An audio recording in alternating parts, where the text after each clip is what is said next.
안녕하십니까? 한 주간 있었던 다양한 국제금융 소식과 주가에 미친 영향, 그리고 이번 주를 전망해보는 NSB통신, 알기 쉬운 주간 국제금융의 도남선입니다. 안정은입니다. 네, 지난주 버냉키 의장의 한마디에 미국과 유럽 등 주요국 증시가 반색했습니다. 가시적인 통화정책 완화에 대한 언급이 호재로 작용한 것입니다. 하지만 국제금융시장의 변동성은 더 확대가 됐는데요. 네, 6월 FOMC 의사록을 공개했는데 양적 완화 축소 시기에 대한 전망이 엇갈렸기 때문으로 보입니다. 네. 버냉키 의장은 전미경제연구소 컨퍼런스에서 현재 경기 부양 기조를 당분간 유지할 것이라고 발표했는데요. 전문가들의 의견은 9월에 양적 완화 규모를 축소할 것이라는 전망과 올 12월에 할 것이라는 전망으로 나뉘고 있습니다. 네, 이 때문에 이번 주에 진행될 버냉키 의장의 미 의회 청문회 발언에 주목할 필요가 있어 보입니다. 네, 그럼 지난주 이러한 이슈들이 이번 주 국내 경제에는 어떠한 영향을 미쳤는지 이어서 BS투자증권 이두환 상무로부터 지난주와 이번 주 국제금융 환경 변화에 대해 들어보겠습니다.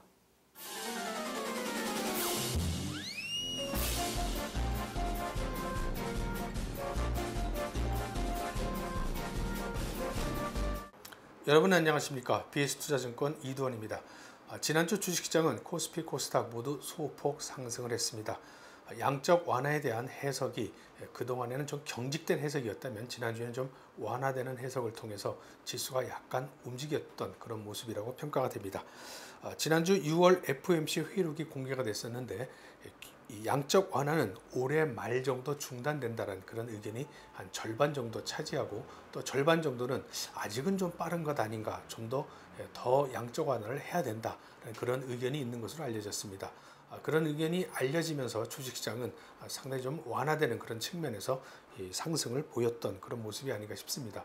또한 버냉키 의장이 곳곳에서 연설을 하고 다녔었는데 그 연설에서도 양적 완화에 대해서 좀 완화되는 이런 표현을 씀으로 인해서 미국 시장을 중심으로 해서 전 세계 주식시장은 좀 반등에 성공하는 그런 모습이 아니었나라고 평가를 볼 수 있겠습니다. 미국은 올해 경제 성장률을 2.3% 예상치에서 이제 2% 전망치로 낮추었습니다. 좀 부정적인 의미도 있겠습니다만은 경제 성장률이 나빠질수록 양적 완화를 철수하는 것이 좀 시기가 뒤로 수년된다는 측면에서는 주식시장에서는 이것이 일정 부분 호재로 받아들여지는 그런 모습이기도 합니다. 6월달 고용 호조도 상당히 좀 좋은 면을 보였기도 했습니다만은 좀 자세히 고용에 대한 모습을 뜯어본 결과 정부의 좀 임시적인 이런 근로자들 고용이 좀 많이 늘어남으로 인해서 6월달 고용이 일시적으로 늘어난 것 아닌가라는 그런 평가가 나오고 있습니다. 그것은 고용이 생각보다 그렇게 많이 좋아지지 않았다라는 그런 측면이고 이런 점 역시 양적 완화에 대한 이런 조기 철수론을 좀 잠재울 수 있는 그런 재료로서 주식시장에서는 일정 부분 호재로 받아들여지는 그런 모습을 보였습니다. 양적 완화 출구를 하겠다라고 천명한 뒤에 10년물 국채금리가 미국 같은 경우 2.7%까지 상승을 보였습니다. 이런 2.7%는 2년 내에 최고치를 기록하고 있는데 골드만삭스는 어차피 양적 완화 출구가 시행이 될 것이 확실시 된다면은 2년쯤 뒤에는 미국의 국채금리가 4%도 갈 수 있다라고 그래서 아주 공격적인 그런 내용을 좀 발표한 바 있습니다. 어닝 시즌 첫 발표가 지난주에 있었죠. 알코아부터 시작이 됐는데 생각보다는 좋게 발표가 되고 있습니다. 하지만 그 생각이라는 그 기준치 자체가 지난 3월 달에 가졌던 기준치보다는 이미 낮추어서 갖고 있기 때문에 기준치가 낮아졌기 때문에 그것보다 좋다라는 그런 의미지 절대적으로 좋아진 것은 아니라는 그런 평가들이 많이 나오고 있습니다. 유럽은 드라기 총재가 직접 나서서 유럽의 성장 정책은 계속된다. 미국의 양적 완화가 되든 안 되든 상관없이 자기네는 성장 정책을 계속 할 수밖에 없다라는 천명을 계속 누차 강조를 했습니다. 이것 때문에 유럽 시장은 그래도 미국보다는 좀 완화되는 그런 측면을 보이고 있고 유럽의 블루칩을 중심으로 모은 지수인 스톡스 50이라는 블룸버그에서 발표하는 지수가 금년도 이후에 처음으로 연초 대비 플러스를 기록하고 있습니다. 이제 유럽에 대해서 성장 정책을 직접적으로 하고 있다라는 그런 천명이 시장을 좀 좋게 만든 그런 모습이 아닌가 싶습니다. 독일의 경제는 역시 좀 나쁜 모습으로 좀 나오고 있습니다. 5월달 수출이 2.4% 뒤로 후퇴하는 감소의 모습을 보였고 산업 생산도 줄어들고 있습니다. 유럽에서 상당 부분을 차지하고 있는 독일 경제가 뒤로 후퇴한다는 것은 유럽 경제가 아직도 마이너스 성장에서 쉽게 벗어나오지 못하고 있다는 그런 것을 강조하는 것이고, 이것 때문에 드라기 유럽 중앙은행 총재가 계속해서 성장 정책을 강조한 그런 것이 아닌가 싶습니다. 우리 시장에 좀 직접적인 문제로 있는 것이 역시 중국인 것 같습니다. 중국은 계속 수출이 정말 오랜만에 마이너스 성장으로 바뀌었는데, 무려 40개월 만에 이 수출 증가율이 상당히 오랜만에 뒤로 후퇴하는 그런 모습을 보이고 있어서 우리 경제도 좋지 않은 그런 낌새를 좀 주고는 있습니다. 지난번에 유동성을 축소한다는 조치 때문에 중국 주식시장이 떨어졌다면, 최근에 중국 주식시장은 또 수출 경기가 나쁨으로 인해서 실물 경기가 나쁜 거 아닌가라는 그런 면이 시장을 좀 암울하게 만드는 것 같습니다.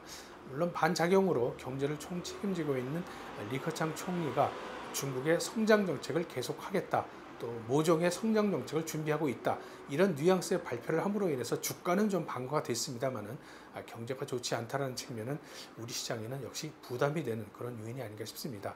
요약해서 말씀드리면은 경제 모습들은 그렇게 썩 좋지는 않습니다. 그럼에도 불구하고 지난주 주가가 올라갔던 것은 경제가 좋지 않은 만큼 미국의 양적 완화가 생각보다는 좀 늦게 될 수 있는 거 아니겠는가, 양적 완화 철수가 그렇게 빨리 되지는 않을 것 같다라는 그런 심리가 작용한 것이 그 첫 번째라면, 두 번째는 6월달 하락이 워낙 컸기 때문에 거기에 대한 반작용으로 상승을 보인 그런 주간이 아니었나 싶습니다. 어쨌든 지수가 1900선 근처에 가까이까지 다가갔던 이런 모습 자체는 6월 한 달 하락폭의 절반 정도 만회한 그런 셈이 됐는데, 반등이라면은, 그러니까 주가가 많이 떨어져서 오르는 반등이라면은 반등의 성격은 이것으로 거의 끝난 것이 아닌가라고 평가도 가능합니다. 결국 이제부터는 실물 경제 모습이고, 경제가 나쁜 만큼 어떤 부양 정책을 또 기대하고 또 나올 수 있느냐라는 색깔이 주식시장의 향배를 결정지을 수 있는 것으로 평가를 해볼 만합니다. 이번 주 가장 중요한 것이 수요일날 버냉키가 의회에서 연설하는 그런 모습인데, 그 내용에 따라서 양적 완화 조기 출구 전략에 대한 해석이 다시금 좀 구체화될 수 있을 것 같습니다.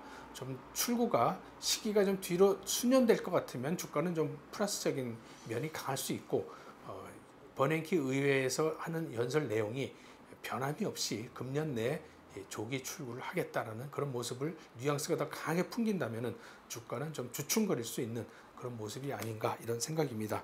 결국 현재 주식시장은 버냉키 입에 달려있는 버냉키 효과라는 말이 있을 정도로 주가가 좌지우지하고 있는데, 가장 문제점은 거래가 계속 적다라는 점입니다. 거래가 상당히 적기 때문에 주가가 올라갈수록 매물벽이 점점 비례해서 같이 커지는, 이것이 주시장이 안고 있는 가장 큰 숙제가 아닌가 싶습니다. 이번 주 시장 역시 실적에 뒷받침이 되는 이런 쪽에 초점을 맞춰야 되는 좀 보수적인 전략이 필요하지 않나라는 생각입니다. 저는 지금까지 BS투자증권 이두원이었습니다.